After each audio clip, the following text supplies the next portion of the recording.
Ne? Super. Und beim Recording schneide ich das Warten dann natürlich raus, also wenn wir das mal. Perfekt. Okay. Also, danke dir schon mal. Ciao, Sehr ciao. gerne. Ciao.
Hello.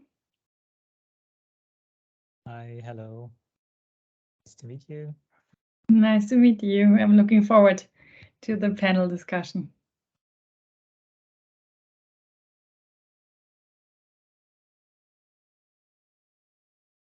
Wait for participants.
Frank, I think, go ahead.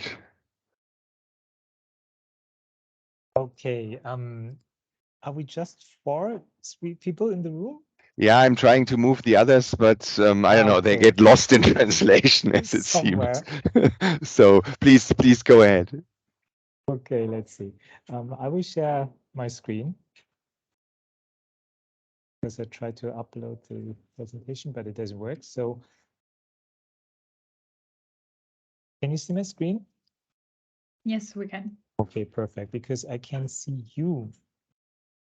I can see you now. So if you have any question, please jump in because I can't see any chat or faces anymore. Anyway, so yeah, hello, welcome. I'm happy to be with you this afternoon and to talk a little bit about our Sandoz Psychological Safety 1-to-1 study.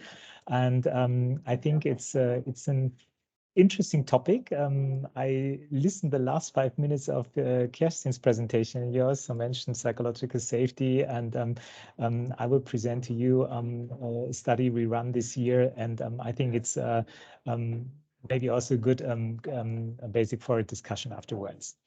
Maybe a couple of words to myself. I'm Frank Kellenberg. I'm the global head of D&I and culture since October 1st. Before that, I was the head of organizational development. The reason why my title has changed and the focus is because we are going through spin-off, which means Sandoz, which is still a division of Novartis, will become a standalone organization. And therefore, we had to reorganize ourselves. We did a lot of org design work, and we said, okay, in the future standalone Sandoz, we need to have different focuses. And with this, my role is now focusing on D&I and culture. But I can say psychological safety is definitely needed when we talk about the D&I and culture. And I also show you in a couple of minutes why it's important for us as an organization to focus on psychological safety.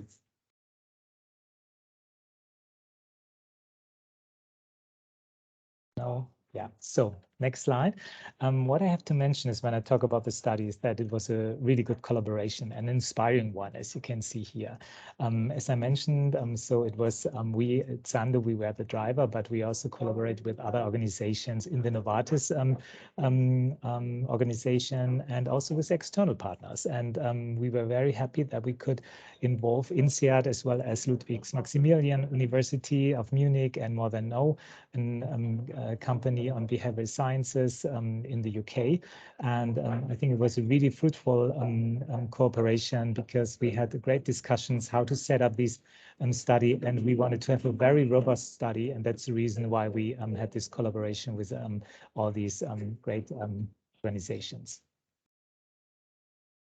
Directions. So just to bring us all on the same page, I think we all heard about psychological safety but I think it's still, for me, important to get a common understanding what we talk about when we talk about psychological safety.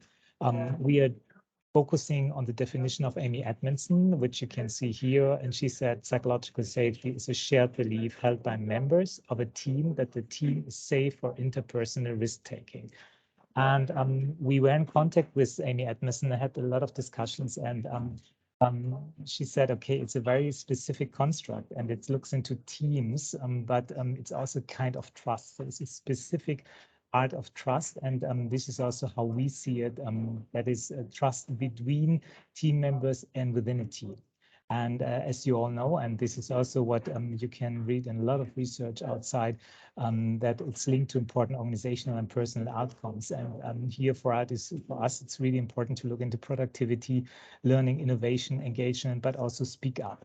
And I come to this a little bit later. So because we had the collaboration internally also with our ERC office, so the ethics, risk and compliance office, which were also very interested in psychological safety because they run before ours a study where they identified some key drivers which helps people in the organization to speak up.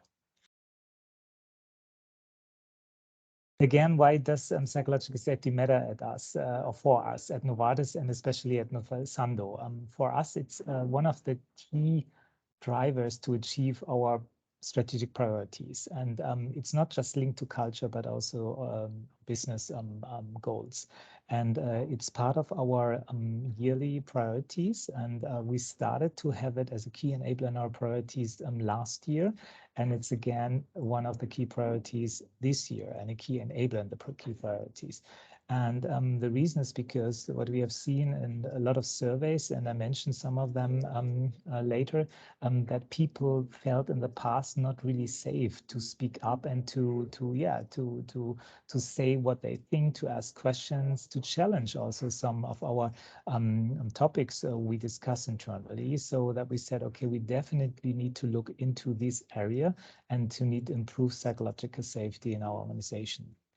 And here again, you see it's about Speak Up, and ERC was also very interested to improve psychological safety because they found out in a study they run that people just when they have a good relationship to their managers, they are willing and able to speak up and report also some topics which maybe are important for us as an organization to not run into compliance issues. And what we also can see is that associates care about psychological safety. And here, as we started introducing the topic, we used a lot of learning platforms. So we offered some web training, some articles, and also some kind of team boosters exercises for teams to look into psychological safety. And we could see that the click rates were very high on psychological safety. So people in the organization are really interested to learn about it and to understand what it is and also to work with this concept. Why we conducted this psychological safety study, I just mentioned that we had already some information in place, some web trainings, but we all know that's important to talk about it and to also to train people and to create awareness, but we were not we didn't know what really works, and that was the question which drove us. So which really are the interventions or the topics we need to do to improve psychological safety? And we knew that there's a linkage between individual and team performance, but we had no really causal evidence. So there are a lot of correlation studies out there, but there's nothing which really describes what you need to do or what managers need to do to increase psychological safety. And here we wanted to uncover ways which helps the organization or leaders or teams to increase psychological safety. And with this, we asked our collaboration partners, I introduced it at the beginning, to help us to build a very robust study where we can get out some causal evidence and see what really works for us as an organization in our specific situation. Let me introduce to you the study. So we had a hypothesis. So we think, or we thought, that encouraging more meaningful one-to-ones with managers and team members, that with this approach we can improve psychological safety. So the objective, as I mentioned, is to generate causal evidence of what works. And the hypothesis was built on the ERC survey I mentioned earlier. So we had already some indicators which gave us the idea that we need to look into the relationships between the manager and the team member to improve psychological safety. So we set up a trial method, a 3-armed randomized control trial, which is similar to what we, as an organization also have when we look into medicines and look if these medicines has an impact and an effect on our patients. So it was a really robust study construct, and we had one control group and 2 interventions groups. The interventions group, they have different communication, but I come to this on my next slide. The interesting thing was that we could attract a lot of people to participate. So at the beginning, we were unclear because it wasn't a mandatory study, it was just voluntary, how many teams and managers wanted to participate. You have to think about, we have around 22,000 associates in our organization, so in Sandoz, and at the end, 6,500 employees participated, which means we had around 1,000 teams who participated. So 1,000 managers with their teams, overall 6,500 employees.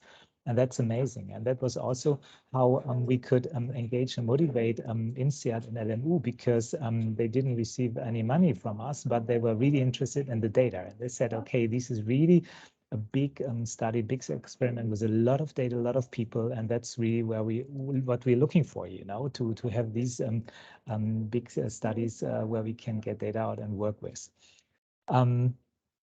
We measured before and after the experiment, and we used 2 of our existing surveys, and that was important for us, that we didn't create more surveys, more work for our associates and leaders. So therefore we said, okay, we take the data from the surveys, our engagement survey and our team perspective surveys, which is an upward feedback, so feedback from the team to the manager.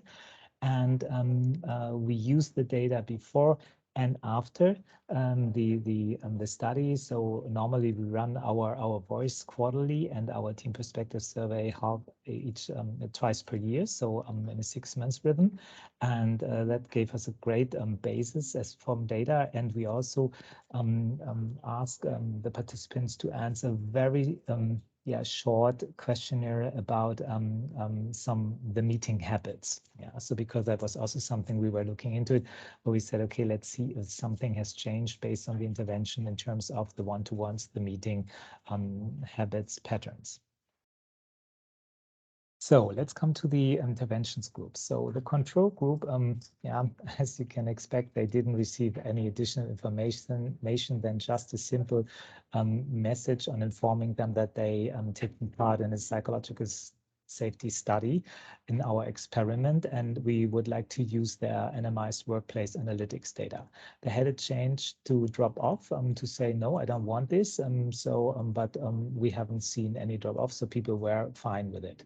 I have to say, for Germans in this call, we couldn't use the data in Germany and Austria. And that was also the reason why we also asked with some additional questions in this survey we especially created for this experiment, because we wanted to have at least some basic data on meeting habits. With this, the control group didn't receive any additional guidance or information. The first intervention group was about individuation, and I always prefer to say it was about the needs, the individual needs of the associates, the employees. And here, manager, as well in the removing blockers group, they received the kickoff communication, which was sent by one of our top leaders, so one of our Sandoz executive committee leaders. And this was the starting point. And then in a rhythm of 2 weeks, they received additional nudges, short emails with some ideas for reflection, and attached always a one-pager. And a one-pager, as you can see on the left, so it was a PDF, a one-pager with a very clear and short information what we would like them to do. So we asked them very clear why, or we first gave them an introduction, why individuation, why we use it, what it is, to explain it a little bit. And as you can see on the right side, so it was based on evidence because we run a real evidence assessment, and also our internal survey from ERC. We said it's always important to look into the individual needs. And here we recommended that the managers, and I start with the last point, let their team members lead the conversation. So we said you don't need to be prepared. You just need to ask your team members to lead it, to talk about these things which are important for them. And with this, then please, listen empathetic and actively, and as well ask questions to understand what are the real issue, what is the topic of associate, and where he or she needs support for a solution.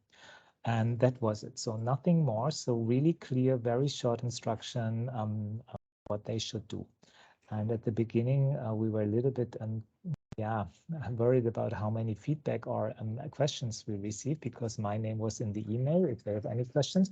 But overall, I received just a couple of emails where people asked if they can a little bit more information. So, but we didn't give anything else out. So it was really cool. It was really clear. And at the end, this is also what we use now.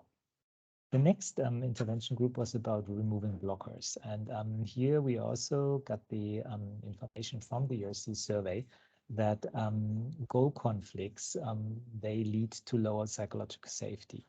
And therefore we said, okay, let's also test it. If the managers really is focusing with the employee on removing blockers, so on priorities, on some unclear objectives or goal conflicts, what they together can do to solve this problem.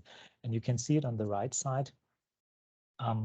We also had here a one-pager, and we gave a short introduction, explanation, and we introduced a very simple tool, how to structure these blockers or problems or things the employees raise, and what they can do, how they can solve it. So also here, very short, very clear instruction, and I call it also the task treatment intervention, because it really focuses on the task. And this is different from the other one where we focus more on the person and the individual needs. Here again, as an overview, how we measured some of the variables. Speak My Mind was a part of our engagement survey, but we used for the other topics more our team perspective, so our upward feedback survey, because it was the feedback from the team members to their manager. And this was exactly what we're looking at, where we said, okay, let's look into one-to-ones, and here the teams and the feedback from the team to the manager was much more crucial for us and much more important. And we also looked into additional variables like support for progress and manager as role model of V&Bs. And that was also interesting for us to see if something will change there. Let's come to the results. So we have first results on psychological safety. What you can see here is how psychological safety was seen after the experiment. And you can see on the left in the first results that for all groups, there was a change in psychological safety. So for all teams, we saw a change, a positive change. But only the lighter blue one is statistically relevant. So individuation was here the intervention which works best and had the highest impact on psychological safety in a positive way. The second, we looked into how it looked like for teams who are lower in the scoring of psychological safety before the experiment. And also here we found out that individuation works best. So you see there's 19% change, positive change, and also this is statistically relevant. And last but not least, we also looked a little bit more into details, and what we also found out that teams who had already a higher psychological safety rated by the teams before the experiment, could increase it with the or the teams which went through the intervention of the removing blockers had here a higher impact and higher effect on psychological safety. So what does it mean? It means that overall, if you want to be on a safe side, use the individuation intervention. So really look into the individual needs of your directs. This is a recommendation for the managers. If you have already established a specific level of psychological safety in the team, what you can see the feedback in the team perspective survey, then you can also use the removing blockers intervention. So more focusing on the task that people feel, that they can achieve their objectives. And I think this is really interesting, important, and was also good feedback for us. The second result area was that we looked a little bit more into these additional questions we had. So overall, what we have seen is that the number of meetings increased significantly in the individuation interventions group. So here it was something what really connected with the people. So managers had the feeling, yes, that makes sense. And it was also positive. That was also the feedback I received from many managers, that they felt these meetings were very meaningful for them, but also for the associates. What we also have seen is that the question of how our associates see the support and progressing on a personal and on a professional basis was also for the individuation intervention highest, and you can see it here was 21% compared with the others, which also had some positive effects, but here also individuation was the preferred intervention. And last but not least, also the team members saw that their managers acting as a role model in living our values and behaviors, and so living our culture. And also here is the individuation intervention with 15% statistically significant, which means also here this is definitely something what managers should do to increase and improve psychological safety. With this, I come to my last slide and some lessons to take away. Overall, we can say that one-to-ones is definitely a key opportunity to establish or increase psychological safety. So our hypothesis was right, and we were right in looking into the relationship between manager and their team members, and therefore we can definitely recommend that they should do, we call it check-ins, regular check-ins to establish a good connection and relationship with their directs. Second, a simple email communication with practical guidance can effectively modify behaviors. And that was really interesting for us because we started, and I mentioned it at the beginning, we started with some e-learnings, with a lot of information we shared, platforms, exercises, the team boosters, and but we were not clear, okay, what really works, what really has an impact. And what we could see here, just with these nudges in the email communication, we could really change behavior. We can really have an influence. We can help leaders to do things differently. And that was really an aha moment for us, where we said, okay, this is definitely a way how to start with the topic, to do a kind of these kind of experiment, a kind of study to see what really works and then build on this. After the experiment, we were asked by a lot of colleagues, especially HR colleagues, okay, and now please, what is the workshop? What is the program, the training program? Please share all the materials based on your on the results of the study. And we said, hey, didn't you listen? So it's really just this simple one-pager with this really clear recommendation for our managers, what you can use, where you can build on.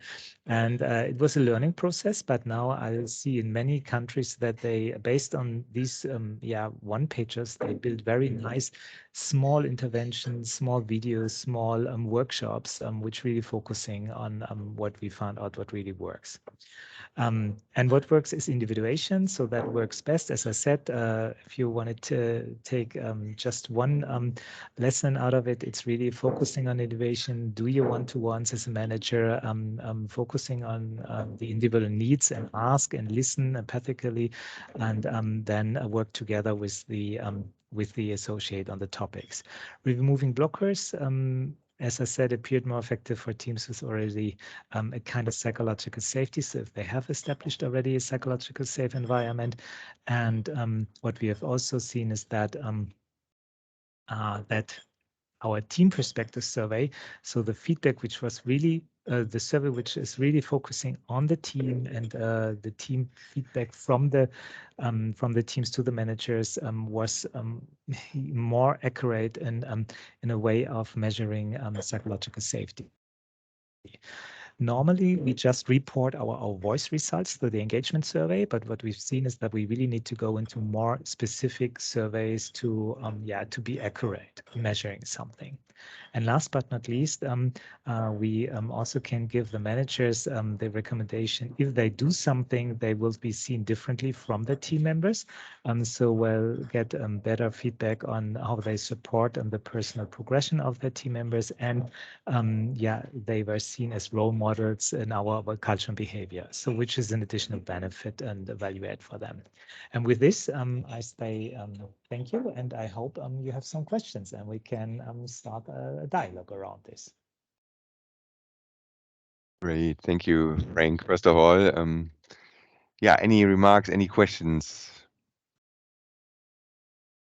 So thank you very much, Frank. I think what's impressive to me actually is what you were saying. So how robust the setup is for especially a study in the organization. I think that's something which not many companies can show. And I think also great results, which actually I would have also thought. So I thought when you presented the results, I was like, what would be the training or workshop around it? So I had the same pitfall like your HR colleagues. But I think it's a great result that it's really about focusing on the individual one-on-one and so on. One aspect I kind of missed. So what was the removing blockers about? So what exactly did you do there? I got the individuation and the guideline for the one-on-ones, but I somehow missed the removing blocker part. That would be great if you could elaborate on that. So the removing blocker, there was a little bit of just some ideas what it could be. We said to our managers, please look into some areas like are there conflicting objectives? Are there any system challenges for the people?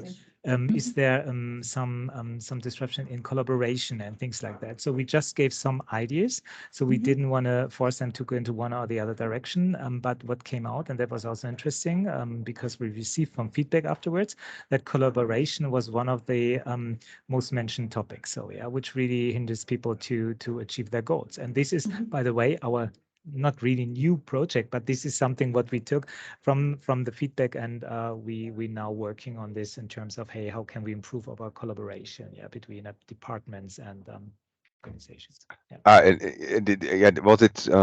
Did you get more insights? What means collaboration there? Is it certain aspects within the team, cross teams? Because we just had the multi-system team talk also for Martin. It was cross teams. Cross teams. Within the team, it was cross teams. And cross departments. And what we did already is as part of the spin-off that we reorganized our top level structure, so organizational structure. We now following more our value change. And we will now bring it down into the organization that it's much more clearer for people, where they're responsible for, and what we also align is our KPIs, our objectives, for the different organizational departments, because this was also really gap, so that it wasn't aligned. So we just had some KPIs for the finance guys, for the operations guys, for the scientific people. So that was really where we had to work on, and we still work on it. So it's not that we can solve it easily or. Cool, thanks. Sorry, and Kerstin, I saw you raised your hand, but I just wanted to deep dive a little bit on that. Kerstin. Totally fine. Super cool, Frank. I probably have a ton of questions. I will try to keep it short. I liked it a lot. And it's actually tapping into, I'm just wondering, we are all German, right? In this but it would be cool if you can keep it in English. Good. Okay, cool. So we stick with that. I was wondering, for the survey, have you used 7 Amy Edmondson questions? Not all of them. So so she is an Harvard Novartis professor. So we are in contact with her, and we discussed her survey and the questions. And she said, we also improve for specific reasons some of the questions. So we looked into our surveys, and we worked with her together. And I think we have 5 questions. So she said these are the most relevant. We focused on the 5 questions at the end.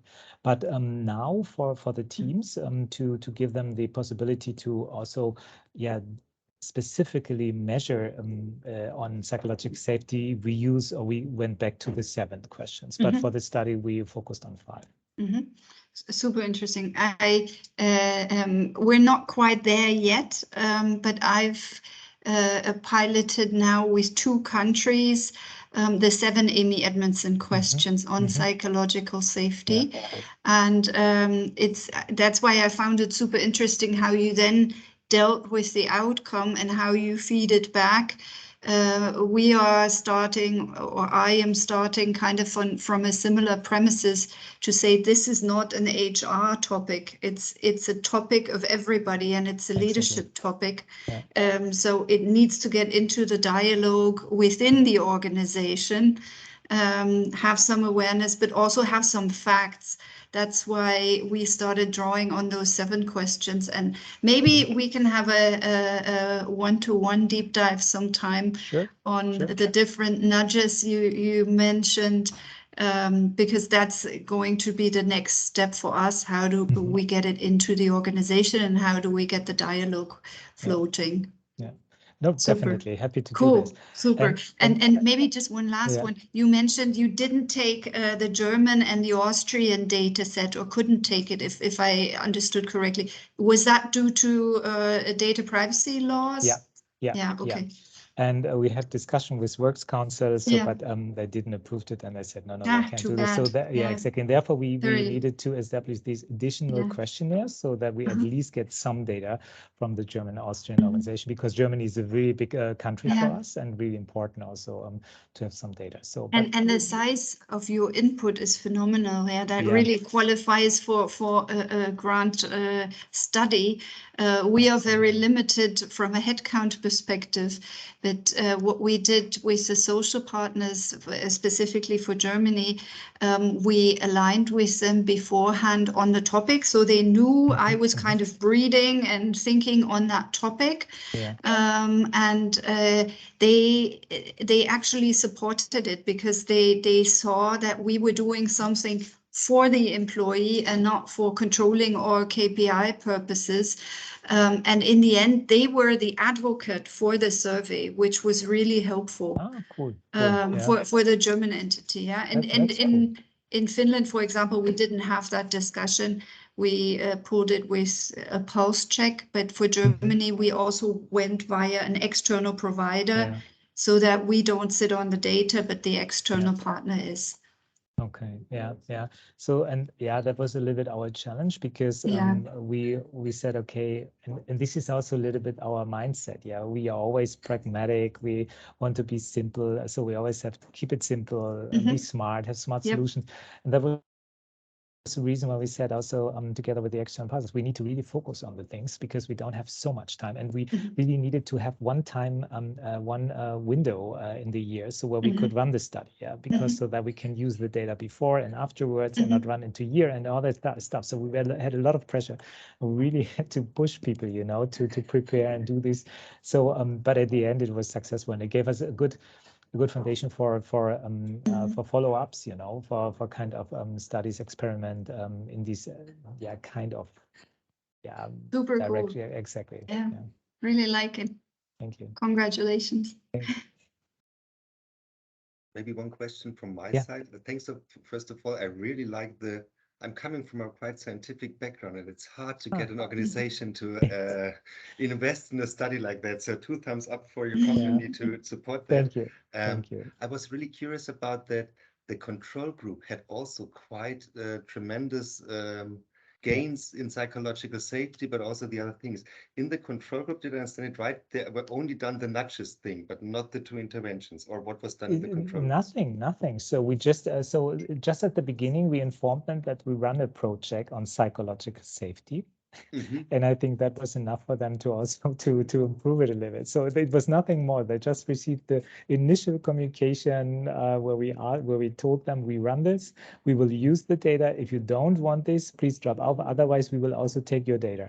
And this maybe had some impact on some people, that they said, oh, maybe I should look into it. And we explained just what we could do. What I really think is interesting, agenda setting in organizations, you push the topic to everybody. If 6,000 of 22,000 people talk about it, do something.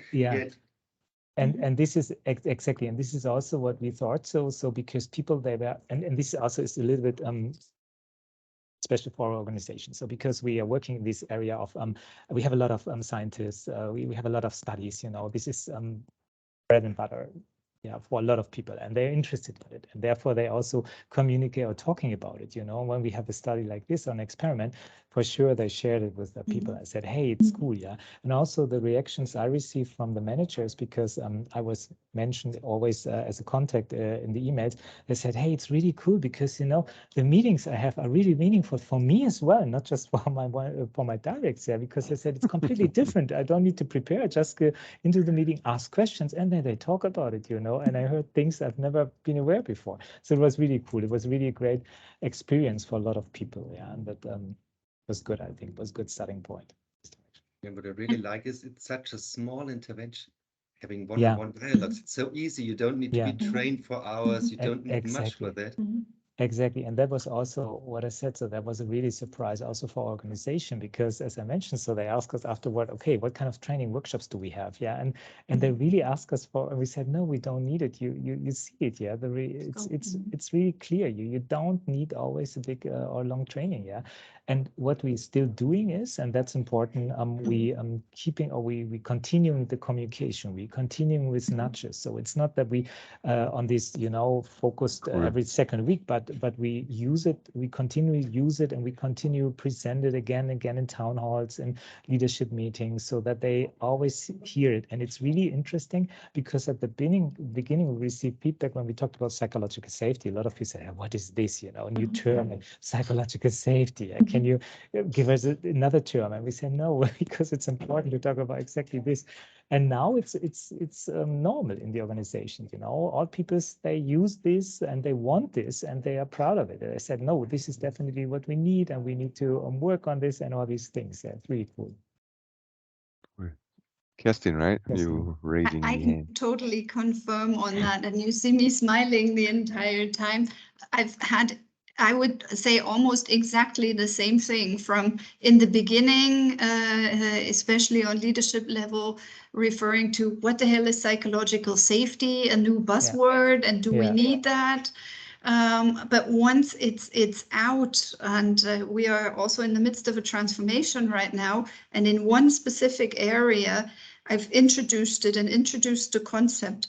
And my experience was from within the organization, the middle layers, they pick that up instantaneously.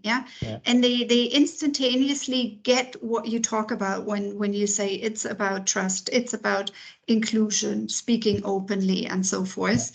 And then it kind of evolves. So it's far from being a buzzword, and these dialogues are starting even if you don't provide a whole workshop or a training curriculum. Exactly. And I'm so, I was so proud of the organization, I have to say, because afterwards I was invited in a lot of meetings in country town halls and leadership meetings, and they presented and shared what they did based on our results and the communication. So it was really cool, and a lot of managers, they shared their experiences. They showed this vulnerability, which is needed, to also to activate the teams. It was really, it's really great. But it was really important for us at the beginning when the management decided to work on this. We said, okay, but we need to be sure that we don't just do it for 6 months and then find another buzzword. But we really need to work on this on a sustainable basis. And this is, we do. This is because also I think top management saw that it has an impact and that something has changed, and a lot of people really appreciate it. I have another question. So I just thought, especially because you mentioned vulnerability, which is closely connected with psychological safety.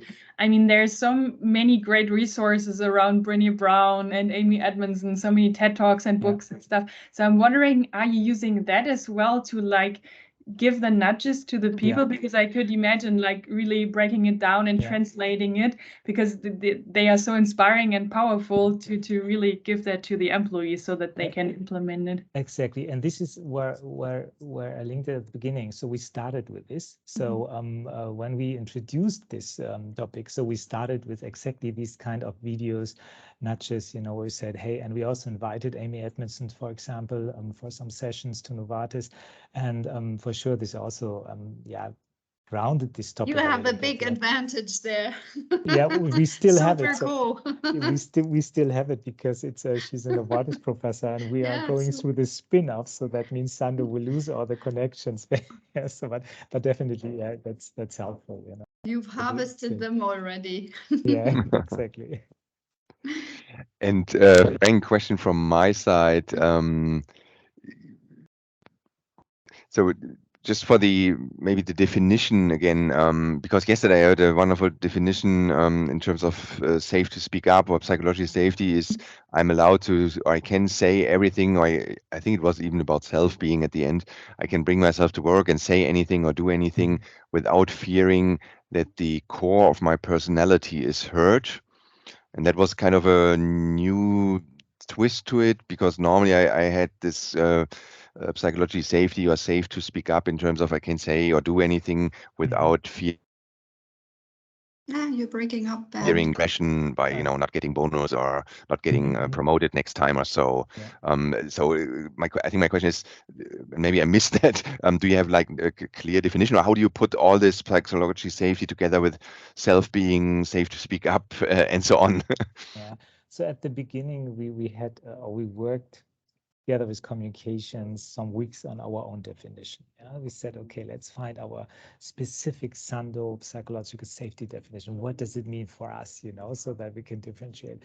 But at the end, we realized, so it didn't work, because it was too far away also from the questions of the survey we used. And we said, okay, let's stay with the, with the most common definition, which is also an easy and simple one, and which can be understood very easily.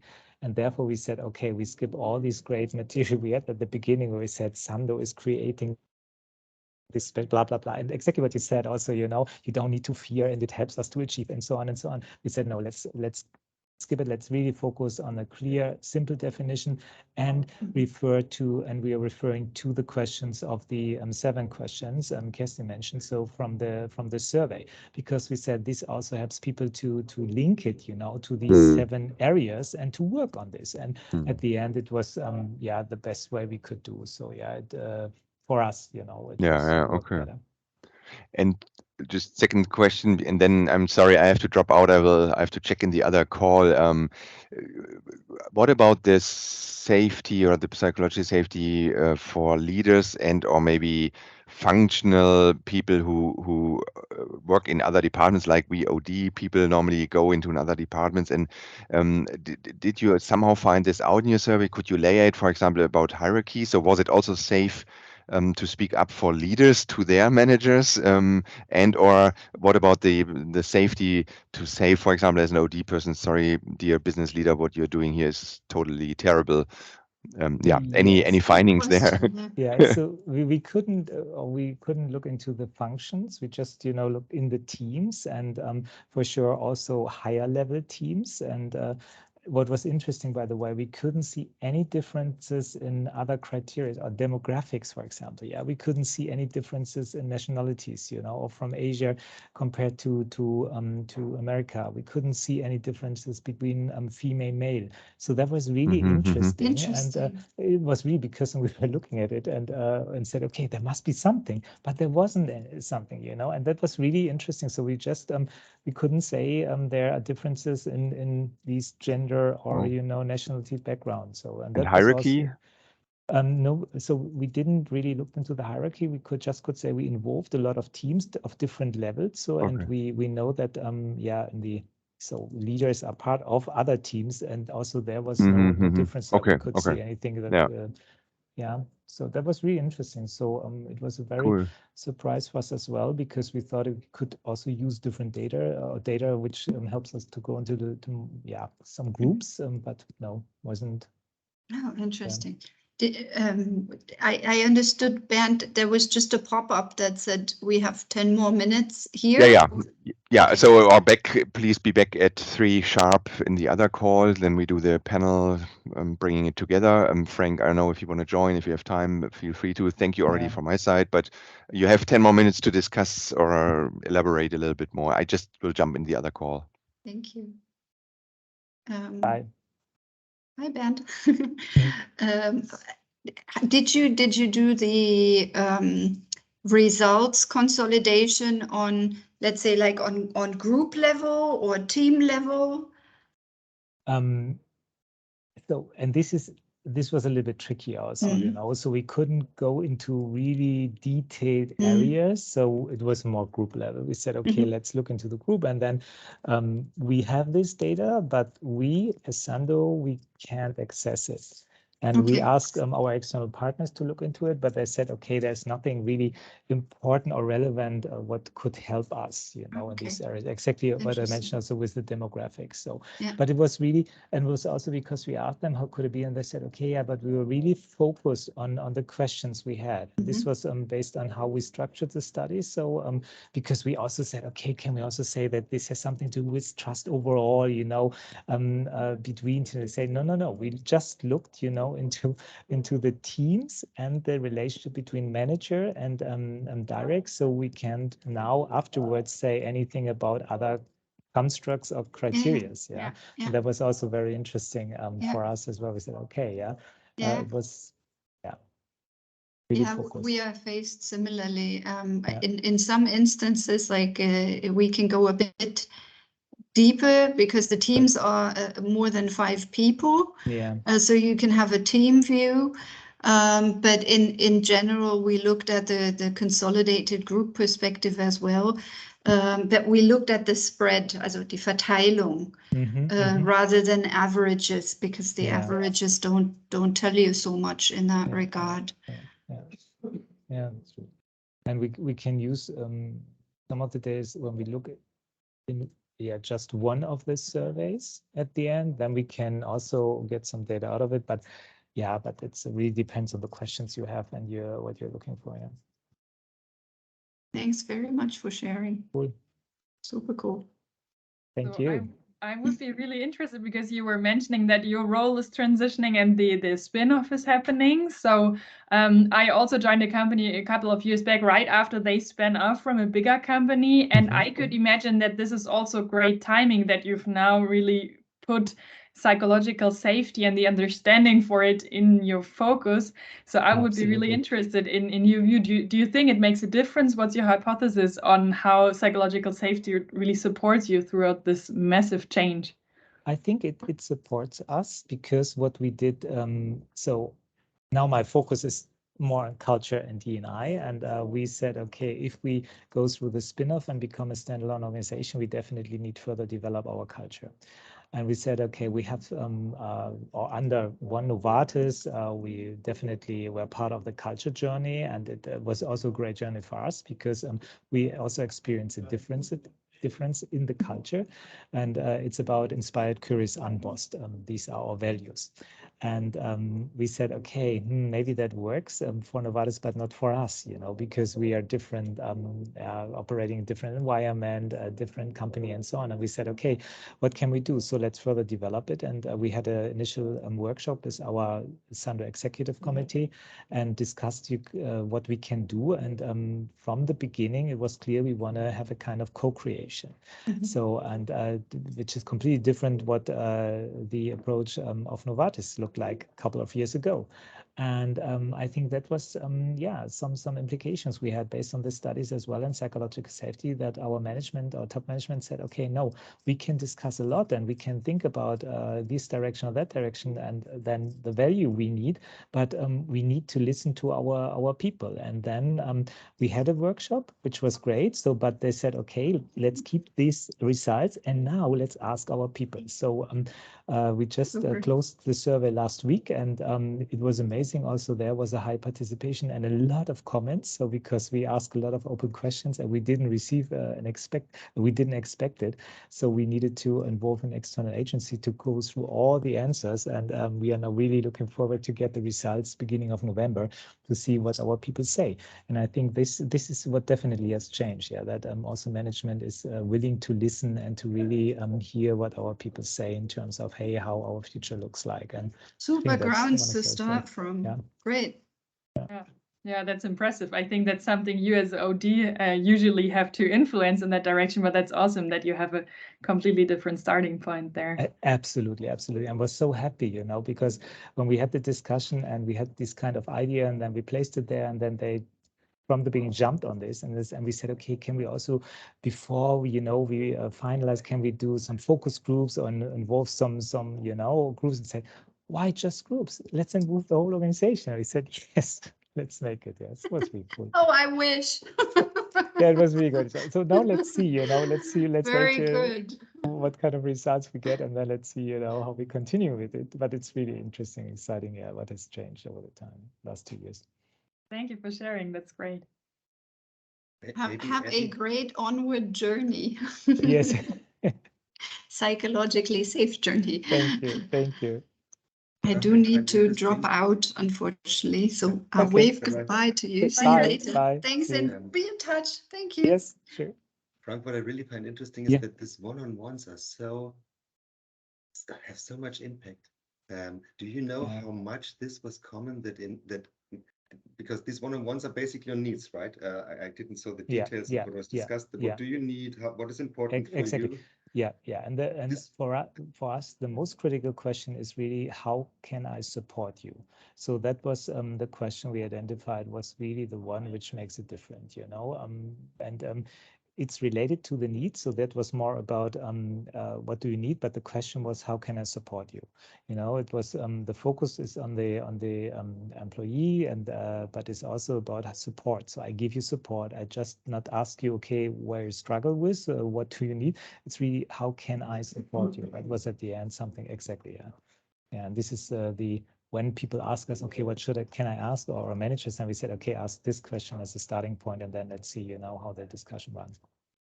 And this was irrespective of the regular performance management talks and whatever. I think you might have systems like that also in place at your company. Yes, exactly. And the thing is that, we changed our performance management system, so we don't have any ratings anymore. So we don't, we are getting all 100% on default, and we have this exceptional impact award, which you can get when you, act as a role model in collaboration and also live our values and behaviors and things like that. And here we recommend to have regular check-ins, but it's voluntary as well. And with this study, we forced it a little bit and said, okay, do it on a bi-weekly basis if you can. So have really these regular meetings and connect to your people, and not just having these months or bi-monthly meetings, which are more. And by the way, when we talk about our performance management or evolve meetings, then we have a clear guidance where we said, okay, these are the topics you should cover, and we have 5 to 6 topics, and they can choose, which one is the most important one. But we said, hey, look at this, ask this and that. And with this study, we focused on it in a different way. We said, okay, don't think about all these guidelines. Just look into, what is the need of the individual, and or what kind of blockers you can remove to support them. I like the idea that you simplified things. I learn now, the more you give to them, they get confused somehow. And if you just focus on one specific thing, that's it. Exactly. And normally we think, and this was also our approach in the past, and put in additional information and another training and a workshop and this and that and communication. And it's still in it a little bit, but we have experienced that it also works the other way around. And because we are generic, we have a kind of generic mindset. It's also part of our DNA where we said, okay, it needs to be simple, smart, and speedy and fast. These are the 3 criteria normally we use for business, and now we also use it for other things where I said, okay, can we do it? Can we simplify it? Because there's a smarter way to do it. And I think with this study we started this way, and hopefully we can continuing it in many other areas as well. I really like it because I have the impression all these dialogue things are so over-engineered sometimes. Exactly. More questions, more things, more. I think, hey, just sit there and listen. The idea is to listen, right? Exactly. Listen, and also, because people know what they want and where they suffer many times, normally, And we said, okay, trust your people, because also psychological safety is about trust, and trust your people, you know, and they will raise some topics. And it was a good experience. As I said, a lot of managers said, yeah, it was cool. Yeah, I didn't expect it. I said, yeah, because this is what we normally do. We try to structure and guide everything. And yeah, but sometimes you don't need it. Yeah. And I love how this also connects to the generation debate, right? So in terms of Generation Z, I mean, they're the first ones who say, yes, I know what I want.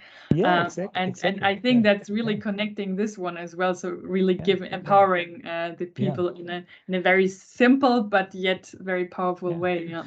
And I remember my check-ins I had with my manager, you know, it was when we went through the guide, you know, first of all, you had to prepare, you had to answer questions by yourself. And then we sat together, exactly. Yeah. And then she asked me, okay, let's start with the first question. What was it? And the second one, I said, oh yeah, didn't I answer that with the first one? No, and it wasn't really a dialogue. Yeah? It was really just following a guide, and but it wasn't meaningful. And that was also the reason why we said, okay, having meaningful one-to-ones, you know, and not just one-to-ones and discussions about a topic and running through. How much time did you reserve for the one-on-ones? What was suggested? We didn't say anything. We say take the time you need, you know, or what you think is appropriate, and see if it's enough or not, or if you want to change it next time. So spend more or less time. So it's really up to you. Which is also cool, because usually due to time framing, you say at least blah, blah, blah. Yeah, and people sometimes also they wait to get this, you know, instruction to how much time do I spend? How much? Yeah, and we said no. Yeah, try it out. Try and error. You're free on this. Really impressive. Awesome. I would love to see your not existing guidelines. Are you allowed to share, Frank? Are you allowed to share? Yes, I can share. Yeah, because it's nothing very really secret in it. You know, it's really it's 2 one-pagers, and yeah, I can share. We can connect via LinkedIn and. Yeah, that would be great, Frank. Thanks for that, because I'm working at a company where this topic could really be helpful at the moment. A lot of stress, a lot of changes, and I think the single question. Okay. How can I support you? It's a really good starting point, you know. And from there, let's see, you know, where we land at the end. Which company are you working for? At the moment, it's Tenet, in the energy sector. We're building the big landlines. Okay. And they are growing like hell. They started with 2,000 people 5 years ago. Now they are 6,000, and they will have 10,000 in 2025. At least they plan for that. And you can imagine, coming from E.ON and from Tenet in the Netherlands, state-owned companies, and I don't have to go into details regarding E.ON Netz AG, so you can imagine where they come from. And now they have, basically, it feels like a startup, but unfortunately not with people who are normally in a startup. Because they explode. Exactly. They're just exploding. Interesting. And a lot of people get lost in all this complexity. I can imagine. And I think I really like the simple question, how can I support you? Thanks for that. Cool. I think we have to go back to the main stage. Yeah, right? And I have to leave because I'm in another session today. So, but it was great to sharing with you. Thank you so much, Frank. Thank you. Thank you. Thanks for that. See you. See you. Bye. Bye. See you.